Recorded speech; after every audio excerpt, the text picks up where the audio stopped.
Okay, and it's the final part, and you can see that I was really delirious at 3 in the morning. Because you suck.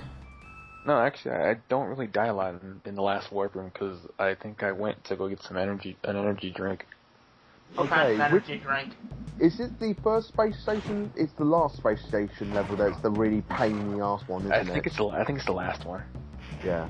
This one's not bad, but it's still pretty bad. Yeah, it's basically introducing. It has what is it? It has the Mega Man X syndrome, where basically it teaches you the concepts before you get to the hard level. Yeah. Oh, crusher pads. Yeah, because this one, same thing, Death Perception for some reason, and that's new. Are you sure? Are you sure it's not because you were just tired? Probably. But that's another death animation though. Oh, you know what would be kind of cool though? What?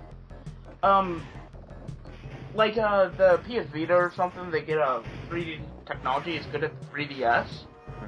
What, you want to see Crash's shoes fly towards your face? Yes. Okay. Oh my god, you are really sucking at the moment. Yeah. You were just like, I can't take living on this world anymore. Beep. And again, it just shows you that you shouldn't be playing games at like 3 in the morning. Exactly. Or you never play video games when you're been awake for 30 hours. Especially Call of Duty. Well then why don't you tell the Call of Duty players who get like sponsored by NOS or Monster and they're still playing at like 3, 4 in the morning. You're forgetting Mountain Dew. No way, that's Halo. Oh yeah. But even with Mountain Dew, it's not good for you unless you want to stay up. Yeah, but the thing is that Nick has to support him because those people. Because we've got to remember, Rednecks play that game as well, and he's basically the prime example of No, you got it wrong. Rednecks play Battlefield. No, I played with some Rednecks in Extinction before. I'm not lying. There were a couple playing with the co-op missions. Were they at least good? Yes, they were. Because the thing is, it come naturally to them to use automatic weapons, so you know. Sometimes there's a video game for it. I suck at it. They were actually berating players if they couldn't play, don't play. Yeah. Well, the thing is just that you, Nick, are basically the equivalent what Redneck would call is a day walker. I fucking hate you.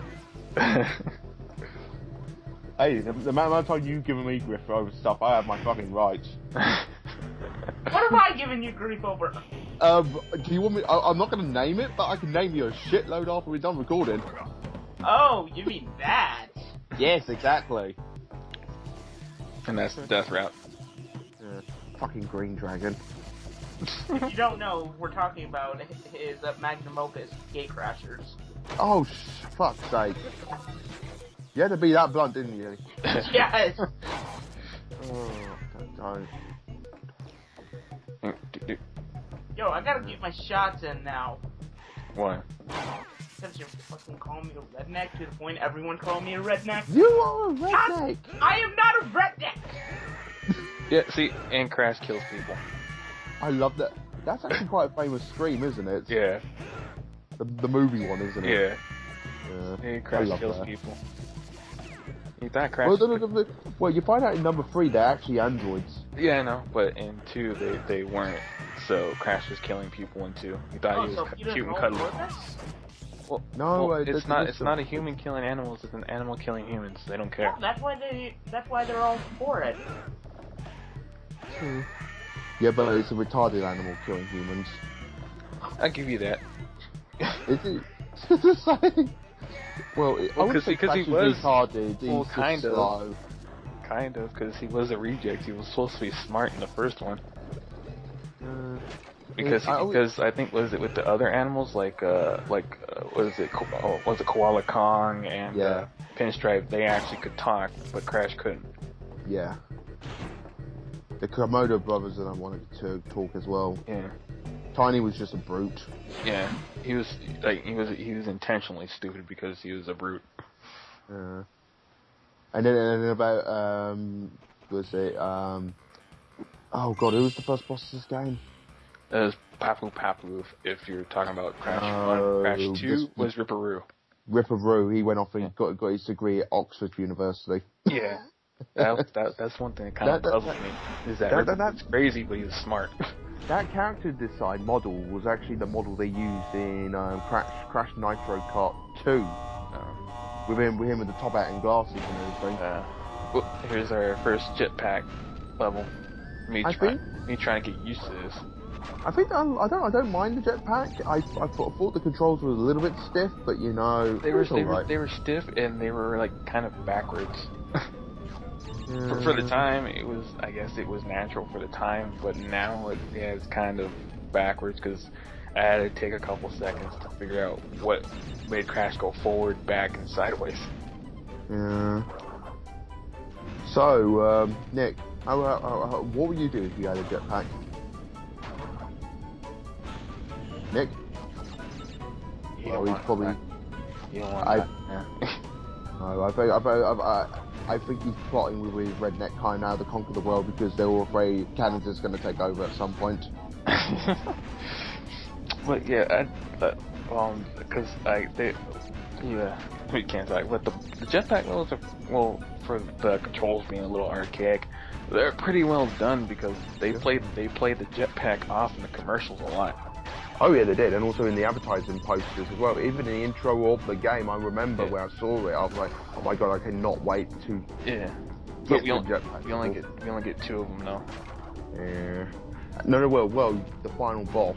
Yeah, well, 3 technically the final boss, but that, and I think in 2 when there was a commercial, they made Crash have a really bad Australian accent. Yeah, I saw those. Yeah, it's like really bad CGI and everything. Yeah. Yeah, I've seen them. Yeah. Cause I was like, wow, he had a really bad Australian accent until they just went with the guy in a crash suit, which was really funny and better. Again, I mentioned this in a preview. I think I mentioned this in Crash when we did a CTR video. Yeah. Favorite one, the swimming pool.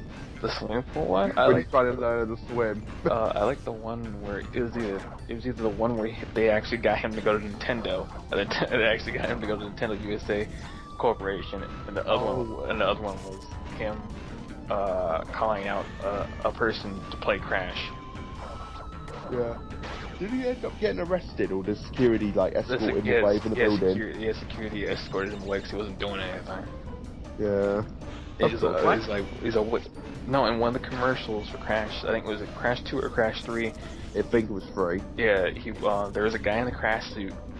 Because when Crash was at his height in 2 and 3, they made commercials from PlayStation about a guy in a Crash suit going around telling people to play the game. And in one of the commercials, he actually went to the Nintendo USA headquarters, and with the microphone, with the truck, with the games playing, he was telling Nintendo, well, what can your plumber boy do against him, huh?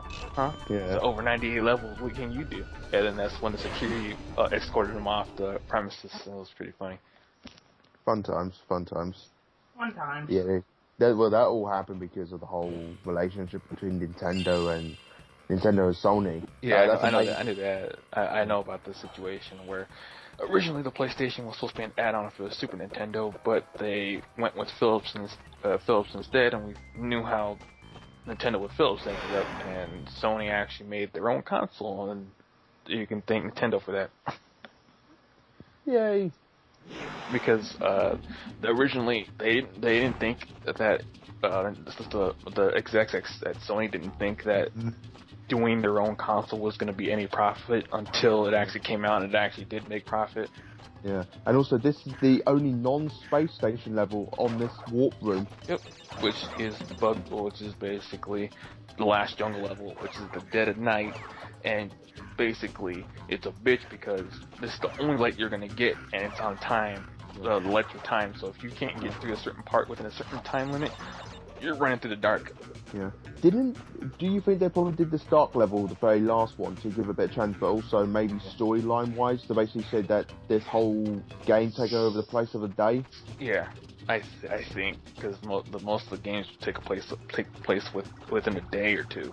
because the Crash franchise, I know in 2 and 3 they started doing the beginning levels are like either at day, and then once you start getting to the middle of the game, they're like at either noon or at dusk to signify that you're getting farther into the game and it's getting harder. And then by the time you're at the end game, most levels are at night, which are the hardest levels to do. Yeah. Fun times. See, and this is what I'm talking about. You're gonna be doing right into the dark. Yeah. The secret path here is pretty hard because there's some points when you would not even have enough time to get through it even though this little firefly thing would last that long. Yeah, you can get through that, but I couldn't do it. Ooh. But with the firefly thing, they don't give you enough time, so what you're gonna have to learn to do is look ahead. Yes. You have to predict what's gonna happen next. Because like around here or a little bit ahead, and that's the thing too. The nitro box is bumping the boxes up, but you don't need to get those because there's a nitro box exclamation box that like makes all of them explode, so you don't have to worry about that one. Hooray! Fun times. Just like that. And we got a crystal. Hooray! Yeah, finally. Yeah. I don't mind this level. This level's pretty cool. It's especially when you are going for the dark. See all the enemies in the dark. They all light up. Oh yeah, like towards the end it does do that. But you see, like right here, that's what I was talking about. When you're on a timer. If you don't see what's ahead of you, most times it's a pit. Yeah, and you just fall down and die. They brought back this gimmick back in Crash Bandicoot 3 with the Egyptian level. Yeah, I hated those too. And I think at the end they kind of brought it back a little bit because at the end from the Egyptian levels from I think Warfare 5 you're outside. Yeah, I know there was one level like this in Crash Bandicoot 1, which you have to go through like a dungeon type of level, which you basically. I know what you're talking about. It's with the Cortex levels. There was a nighttime one. You basically had to use the spotlights. Yeah, and you had. Was it spotlights or was it Aku's mask that you had to get? No, it was spot. I think it was spotlights. I think because I remember Aku was like he didn't have any color to him. He was like a ghost. Yeah, that was it. Yeah. Yeah. I wasn't sure, and this is what I was talking about with the fucking fireflies. That's what I hate. But we're done with that. See, the ending was kind of short because some of them aren't as hard as the other two. I mean, the jetpack ones aren't that hard.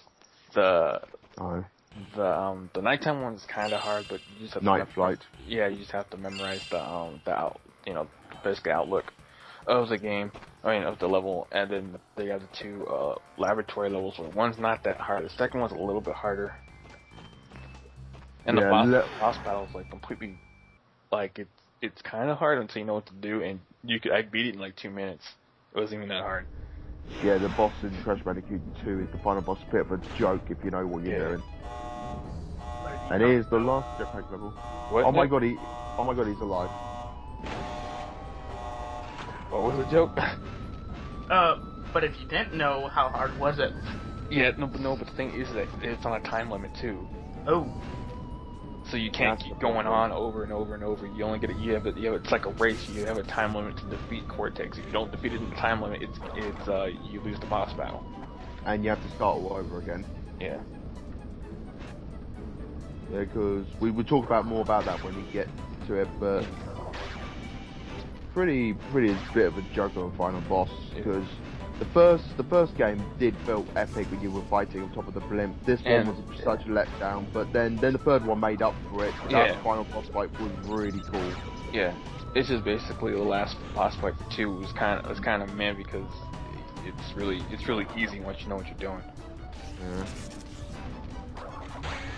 And it's not hard to work out. Yeah. And this with those robots that want to stun you, you can phase through the when you hit them against the shield, you can phase through it because it kind of locks the programming in, so Crash won't get burned if you kill them on time. Yeah, fun times. But yeah, Really? I just want out of curiosity, who's Cortex contractors and stuff like that? Because they did a really shoddy job building the space station. The same people that made the Death Star. Nah. Oh. Yeah, but all the contractors for Death Star got killed when they blew up for the first time. Yeah, they. And second time. Well, maybe the contracts for stormtroopers.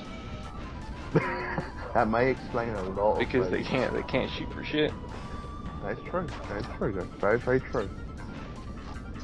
Oh, wait, have you seen the what is it, the Robot Chicken, where the stormtrooper has the bring your daughter to work day?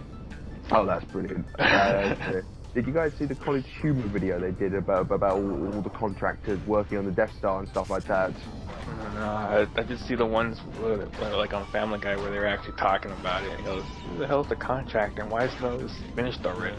Yeah, and they say, wait. That's quite a big target. It's like, well, it's no bigger. That's a bit of a big fuck up having that port plan there. It's no bigger than a wombat, but still, that should be there. Someone could just come in here and shoot it. Nah. It's no bigger than a wombat. Can't we just put a bit of plywood over it or something? No, that's gonna put the sale rate down. Why would we sell this thing? Yeah, that's the thing. It was just funny. It's like, he goes, it's only bigger than a womp rat, and he goes, it's still a pretty big target. It's not like someone's gonna initially come here and shoot it because he knows how to shoot womp rats. Yeah. I think what a lot of people seem to, I say to anyone, if you want to watch how bad Family Guy got, watch the very first Star Wars special and watch them all through. You will see the decline in the comedy for Family Guy, from Blue Harvest into something Dark Side. Yeah, but I do like what is it, Peter Griffin's rendition of the Star Wars theme. Oh yeah. Yeah, it was something. Where's Darth Vader? And he just kept on going with it. But this is the harder one. And yeah. Those platforms will burn you if you don't land on them properly. Yeah, if you don't, at the edges, they're heated, so if you touch it at the edge, you automatically get burned. And turn into ash. Of course. And also, there's a bit of a glitch here. If you don't get down there in time, those will still squash you. Oh, it happened to me once. I was wondering how I got squashed. Yeah, you have to time this just carefully. Yeah. Especially that bit. Because with 3, once you have the Waffle Bazooka, you don't even have to worry about the nitro cards, nitro boxes. All you gotta do is shoot them. This alternative path is a bitch. Oh, this thingy? Yes. Yep, because all the pistons are faster. And also, you have to jump at the right time on the bad guys to get to the other end. And this is when you don't have a checkbox. See? I'm educating you guys with the animations. Yeah. Plus also, if you watch this video, this is how not to play Crash Bandicoot. Oh no, there is a worse video. Oh god, are we talking about the video that badly dubbed in Australian accent again? No, there's I've seen. I'm not gonna say it, but there's a person I watched because I was just saying how bad someone could play video games before, and there's a person who played it and he constantly died and got a game over in Crash Bandicoot. It was That's me. pretty hard. That would make sense. Because people are saying, how do you get a game over in Crash Bandicoot? They can understand if it's the first one, but getting a game over in 2 and 3, how the hell could you do that? Yeah. I gotta admit, the game over screen for the third game was actually quite funny. Yeah, they actually would berate Crash. Yeah, and also if you say yes, Cortex just laugh. If you say no, Uku comes up on the screen and says, "Why don't you just give up?" Yeah. Yeah, it's funny. So you're gonna get this on Vita, Nick? Yes. Yeah, it's good. I think it's like, for me, it's not even that long ago. I finished in like a couple hours. So. Yeah, it's actually kind of weird looking back on it, how much these games are actually kind of short. Again, we would probably say the same thing about the Mega Drive. No, they are short. If you don't know, if you know what you're doing, if you don't know what you're doing, then it's a lot longer. Oh yeah, definitely. It's just like for someone like us, we know the game reasonably well, so we can pretty much get through it. And also, you get another added like 2 to 3 hours gameplay time. You want to collect everything in the game. Yeah. Because like if you're going like something with like Sonic 3 and Knuckles, you can go watch our LP of it. I finished the levels within reasonable time, like 6 to 11 minutes a piece for both axes, because I know the thing back and forth. I played that shit constantly. But for someone like Nick, where he wouldn't really know, it would probably take him about 30 minutes per each level, because he wouldn't know what to do. Exactly. Because he won't understand the concept of playing a video game that doesn't have a shotgun. Fuck you. Well, they made a Mario internet game where he had a shotgun. He wasn't doing anything but killing Koopas. I've seen that. That's actually kind of funny. If you get hit by those, you just get smaller and smaller and smaller until you die. Yeah, but the thing is that I think it's in this one where I actually make it to a checkpoint, hit it when I was little, and then I die, and I just get respawned at the checkpoint. Ah, okay, that's pretty clever. So, Nick, why you been so quiet? I'm drinking Mountain Dew. Of course. And eating. You're living up to the stereotype so much. well, that, and I remember, I think, was it back in the like mid '90s, I think PlayStation had like I think it had like a deal with Pizza Hut, because they always had like, to get the newest demo disc, you'd have to order a pizza. Oh, yeah, I remember that. I remember that as well. That's pretty cool. Because they did that here in the UK as well. Yeah, because I remember if you had a PlayStation, they advertised it with Pizza Hut, and they'd call it PlayStation Underground, and they would ask you, if you got that, they give you a little thing saying, well, we have the newest demo disc from PlayStation Underground, and that's when people bought that, because oddly enough, they even had one for Ape Escape, because I seen it on eBay. If you wanted the demo disc, they're only like $5 to $8, but they're the funny thing about those games, they have the beta copy. Normally they're the beta copies of the games. Yeah. So they're pretty interested to look back on the history and see what changed from the demo up to the final product of the game. Yeah. I miss demo discs. I don't know if people did too, but now you get demos. But with the demo discs, if you guys ever wanted to, you can find them on eBay. They're really cheap. They're not like collector items where like $20, $35, $40. They're like anywhere between like $5 to $8 if you want to get one. Yeah, I remember getting PlayStation Magazine, getting demo discs, and they were pretty cool. Yeah. No, I think I still got one. No, there was a thing when I was younger. Basically, I was inside Walmart. And an associate just left a bunch of games all over, all over the floor and stuff. So I picked it up.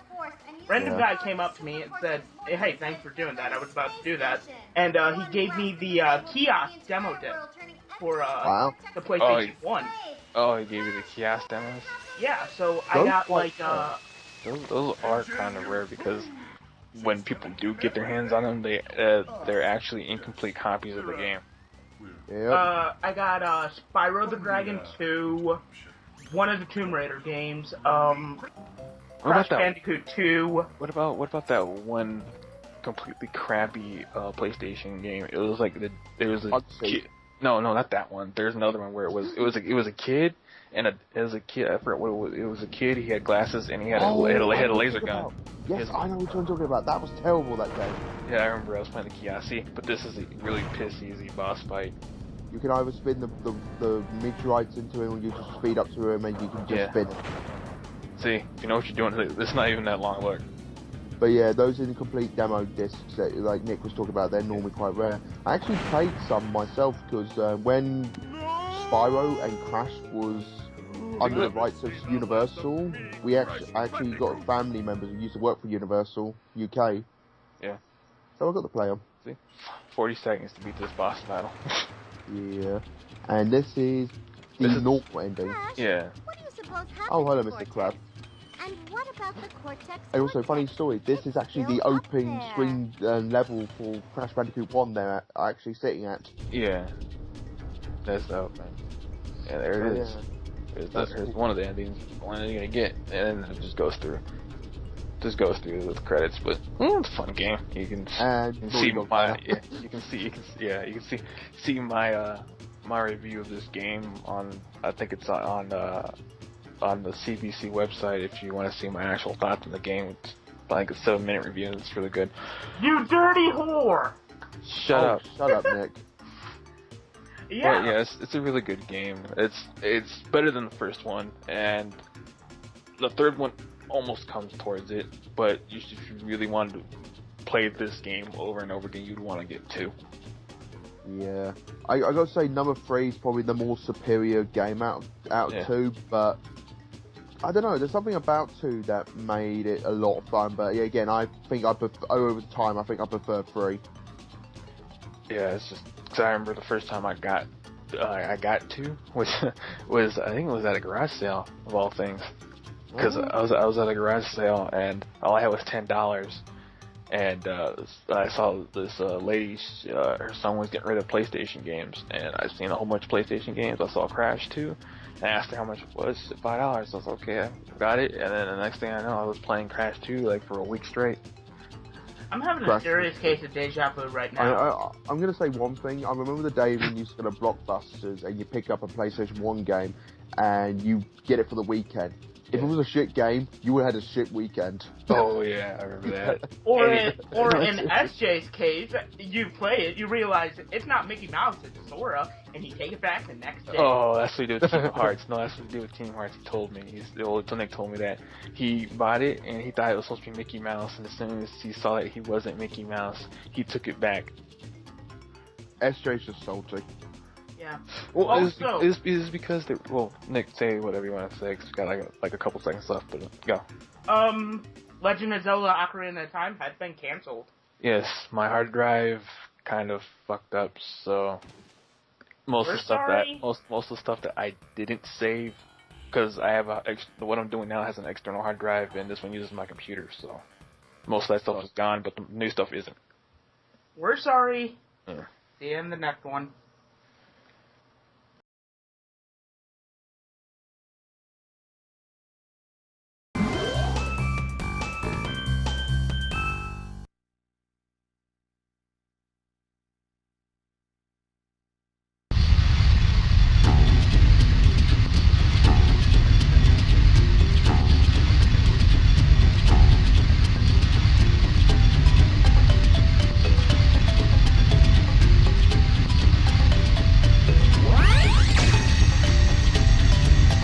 We are ready, Crash.